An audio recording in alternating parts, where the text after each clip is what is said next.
If your videos are getting no views, it's probably not bad luck. I know that's not what you want to hear, because bad luck is easy. Bad luck means it's not your fault, but the reality is if you're consistently posting and consistently getting nothing back, something specific is wrong.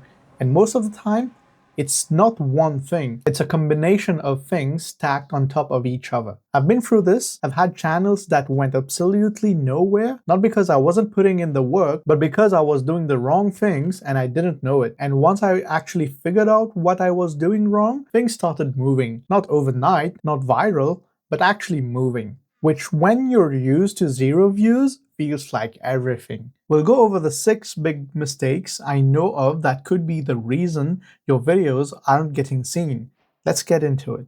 The first one is something most people don't even think about, and that's how much the platform actually trusts your account. If you're getting literally 0 views, not just low views, but nothing at all, not even impressions, there's a real chance the platform just thinks you're a bot. And here's how that happens. Someone creates a brand new email, signs up, and immediately starts uploading. No history, no activity, nothing. And from the platform's perspective, that looks exactly like what a bot would do. The fix is simple in theory. Use an account with history and old account you've had for a while, something with actual activity attached to it. You will notice many creators having 5 to 10-year-old channels, but only recently started posting, just like that. And if you don't have that, and you're having to create a new one, you need to warm the account up first. Watch content, like videos, leave real comments on things that you actually watched. Do that consistently for a few months before you upload anything. It's annoying, but it works. And there's one specific setting worth knowing about. Under feature eligibility in your account settings, the third option there, if you turn that on, it signals to the platform that you're a real person. It bumps your trust score up noticeably. Do it even if you already have an aged account. It just helps and gives you access to more of YouTube features that you wouldn't otherwise. One more thing on this. If you've just uploaded your first video and you're seeing 0 views, don't panic. If it's been less than 3 days, that's actually normal. The platform needs time to analyze your content and figure out who to show it to. It's not ignoring you, it's processing. Give it at least 72 hours before you start worrying. I've even had videos that get pushed after 14 days. See, just like this one. It started getting views 24 hours after I published it. The next one is AI. And I want to be careful here because this one gets misunderstood a lot. The platform has been cracking down hard on what they call AI slop. The CEO of YouTube literally addressed this directly. It's in the community message that was published on 21st January 2026. You can go have a look if you want. I'll leave the link down below. They're actively building systems to detect and reduce the spread of low-quality AI content. They're using their own AI, Gemini, to analyze the full context of your videos to catch it. So if you're generating full script with ChatGPT, slapping an AI voiceover on top, and uploading it, that is not going to work anymore. It just isn't. Even if your visuals are original, that might not be enough. There have been established channels with real production behind them that got demonetized recently for this. But here's a different aspect. I'm not saying avoid AI completely. That's not the point. AI as a tool is fine. Using it to clean up your phrasing, brainstorm ideas, punch up a section that isn't landing or making your thumbnails, just like I use the help of vidIQ to analyze my script, statistic, and create thumbnails, that's completely different from letting it do the whole thing. The difference is whether a real human perspective is driving the content or whether you're just packaging an AI output and calling it a video. So use it to help you, but make sure the thinking is yours. The perspective has to be yours, because that's what the algorithm is now trying to detect, whether there's an actual human behind this or not. Now let's talk about originality, because this one has 2 sides to it, and both of them can hurt you. YouTube's own guidelines are pretty direct about this. Your content needs to be your own original creation. If you're borrowing from someone else, you need to change it significantly to make it your own. It shouldn't be mass-produced or repetitive. The content should exist to actually give viewers something, not just to generate views. That part, most people understand. What people don't understand is that you can also get punished for being too original. And I know that sounds backwards, but here's what's actually happening. The algorithm needs context or a point of reference to know who to push your videos to.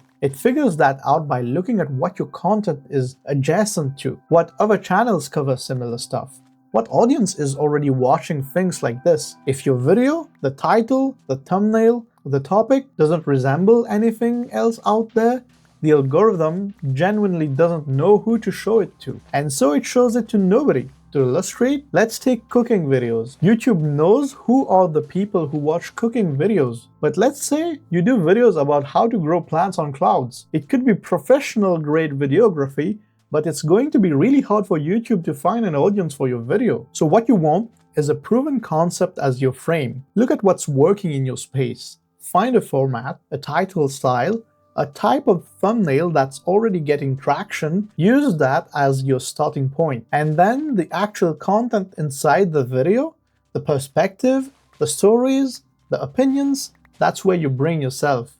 The frame is borrowed, the substance is yours. That's the balance. This next one should be obvious, but I still see people doing it. Fake engagement, buying views, buying subscribers, sub for sub, any of it. Don't. Just don't. The platform detects it easily, and when it does, your trust score gets destroyed. Not damaged, destroyed. And once that happens, it is extremely hard to come back from, because everything you do after that gets filtered through that broken trust score.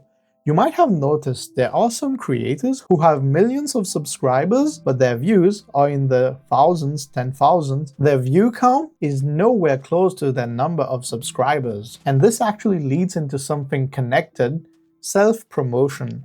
Specifically going to Reddit or other platforms and sharing your own videos there to drive traffic. And I get why people do this. You're getting no views, you're frustrated, you want to do something, but the people who click those links are almost never the right audience. They weren't looking for you. They weren't in the mood for your content. So even when they do click, they don't watch through. Your retention drops. They might see your next video on their feed, but they won't click it because they don't actually care. So your click-through rate drops too. You've made two of your most important metrics worse by trying to help yourself. It's almost always a net loss. Trust the algorithm to find your audience. I know how frustrating that is to hear when you're getting nothing, but forced traffic from the wrong people actively makes things worse. The only traffic that helps you is traffic from people who actually wanted to find something like what you made. Now this one is probably the most important decision you make before you even start recording: your niche. A lot of people pick a topic they like and they just start making content. And while passion matters, it's not enough on its own. You need to do real research. You need to understand what's actually working in the space you want to be in, because not all niches are equal. Some of them have massive demand, some of them have massive competition. Some of them have both. And jumping in without understanding that landscape means you're competing blind. Here's the thing people get wrong about popular niches. They think because something is popular, it's too hard to break into. That's not necessarily true, but you can't just go broad. If you want to make gaming content, for example, gaming is not a niche, it's a category. To actually have a shot, you need to find something specific within that category. A specific game, a specific style of play, a specific angle that a defined audience is actively looking for, something small enough that you're not competing with everyone, but big enough that there's a real demand. I will link a playlist where I regularly update viral trending niches. Do check it out if you're struggling with this. I had a Roblox channel, and the channel in that space that did well weren't the one that was just doing general Roblox gameplay. They were the one focused on something specific within Roblox, rare events, specific mechanics, a particular part of the game with its own community. That's how you find an audience. You go specific enough that the algorithm actually knows who you're for. Now let's talk about titles and thumbnails, because these are the only things that determines whether someone clicks on your video or not. Everything before the click is invisible to the viewer. They just see a thumbnail and a title. That's it. That's the whole pitch. And because of that, I think about the title and the thumbnail before I think about anything else, before I script anything, before I record anything.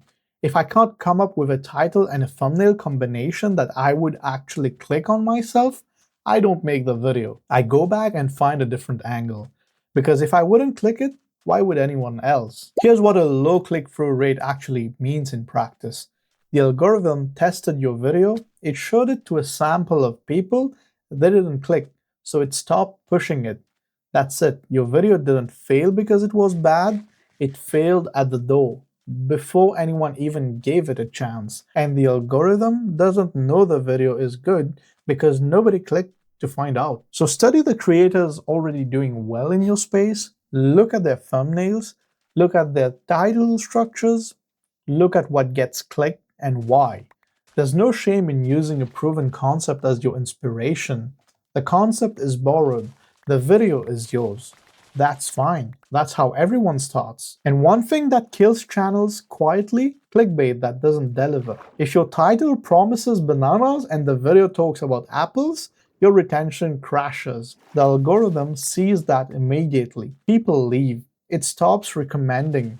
Game over. So if you're going to be bold with a title, the video has to back it up every time. And the last piece? Retention and the hook. Because you can have a great thumbnail, a great title, people click, and then you still lose them in the first 30 seconds. If people are leaving that early, the algorithm reads it the same way. It reads it a low click-through rate. It tested your video, people didn't stay, it stops pushing it. Low retention is a ceiling on how far any video can go, no matter how good the rest of it is. The hook is everything, those first 30 seconds. And the hook isn't just an introduction, it's a reason to stay. It needs to connect directly to what your title and your thumbnail promised, and it needs to create enough curiosity that the viewer wants to know what comes next, not what the video is about, what comes next. There's a difference. You're not summarizing, you're pulling them in. I spend more time on the hook than any other part of a video. I write it, I rewrite it, I record it and listen back, I rewrite it again. Because if the hook doesn't work, it doesn't matter how good the rest of the video is. Nobody is going to see it. The best way to get better at hooks is to study creators who are already doing well in your space. Watch their openings, not casually. Actually analyze them. Figure out why you kept watching. What made you curious? What made you feel like leaving would mean missing out on something. Write it down and then figure out how to create that same feeling in your own videos. Now look, there are a lot of reasons a video doesn't get views, and almost every time, it's not just one thing, it's a combination. The account isn't trusted, the niche is too broad, the thumbnail isn't compelling enough, the hook loses people in the first minute. Any one of those can hurt you. All of them together, and you've got nothing. But here's the thing, every single one of these is fixable. None of it is permanent. None of it means you can't make it. It just means you need to understand what's actually happening before you can fix it. And most people quit before they figure that out. This stuff takes time. It takes failing at things that don't work and being honest enough with yourself to change what you're doing. But the knowledge is out there. And if you keep applying it, actually applying it, not just consuming it, eventually things move. I genuinely believe that.